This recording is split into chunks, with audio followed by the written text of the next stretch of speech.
Unfortunately, the agreement arrived at was not put into practice. Stop. I was in favor of joint consultations between the engineers of both sides. Stop. 1,000 obstacles were created from Pakistan's side. Stop. They would not talk or allow us to go on. Stop. Perhaps they thought that by raising obstacles they would be able to arrest our progress. Stop. They could not do that. Stop. Now suddenly we are told that the 1948 agreement was useless and that it was secured under duress. Stop. As I told you, it so happened that I was also present at those talks and can give personal testimony. Stop. The present Governor General of Pakistan was also present there as one of the signatories. Stop. I cannot understand how I or anybody else could coerce him into appending his signature. Stop. It is very undignified for countries to argue like small lawyers. Stop. Big countries do big things with big minds, whether it is peace or war. Stop. It is not in my nature to indulge in legal quibbling. Stop. I gave up law 40 years back. Stop. Spokesman of Pakistan said that they had denounced the 1948 agreement. Stop.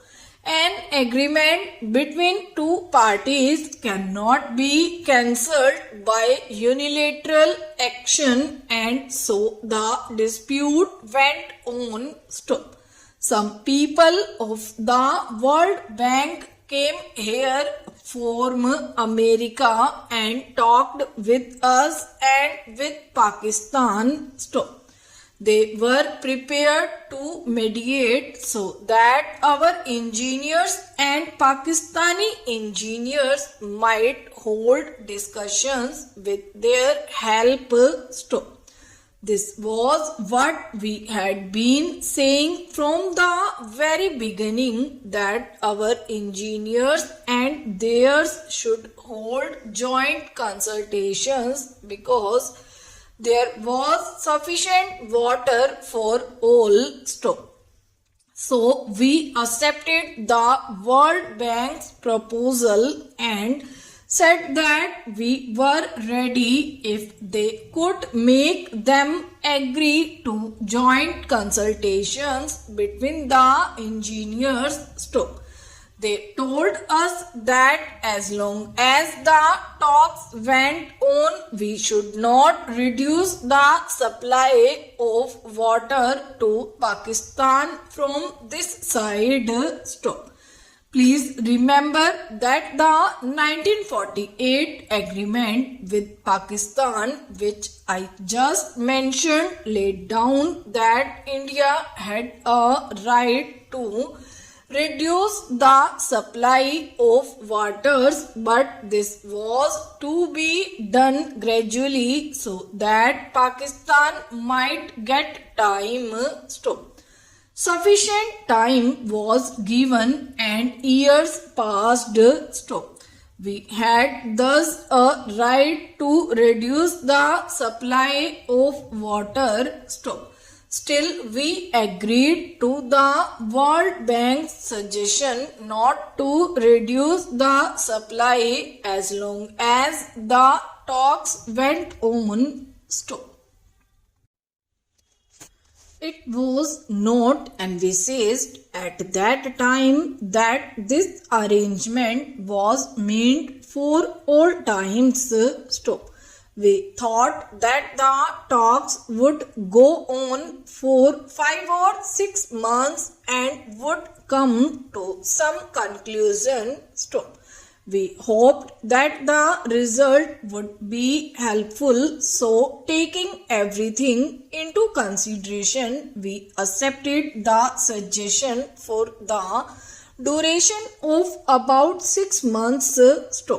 Those 6 months lengthened into a year and now to 2.5 years.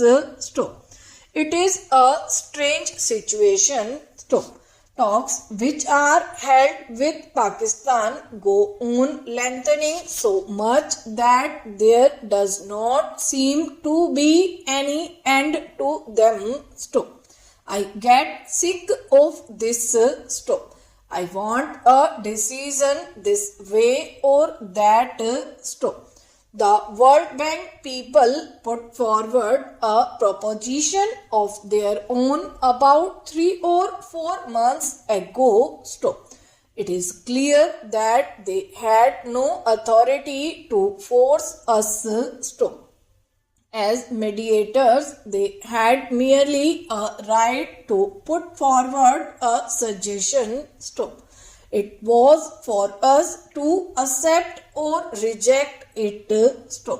They put forward a suggestion when they thought that our direct talks were not going to yield any result. Their scheme more or less provided for a division of the rivers of the Punjab. Pakistan was to take the waters of some rivers and we were to take the waters of some other rivers. That is, there was no doubt that we were to get all the waters of our side, but they laid a very great burden on us. We were asked to give financial aid to Pakistan so that she might construct new canals from other rivers to get more water. They did not clearly specify the amount, but they indicated a very large sum. It was a heavy burden on us, but we considered and consulted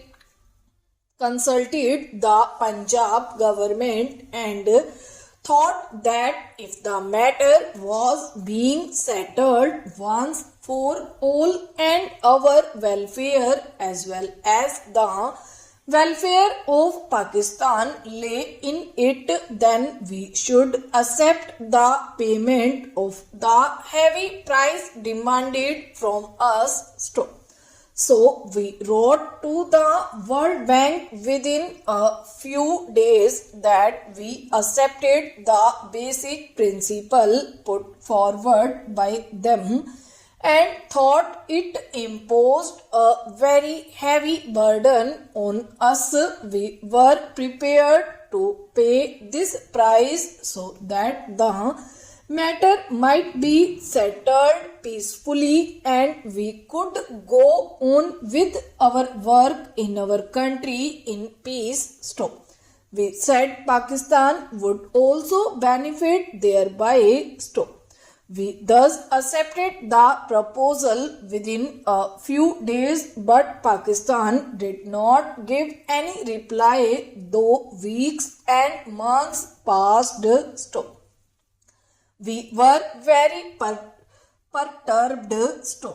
Our representatives are still sitting in Washington, New York, and other cities of America for this purpose.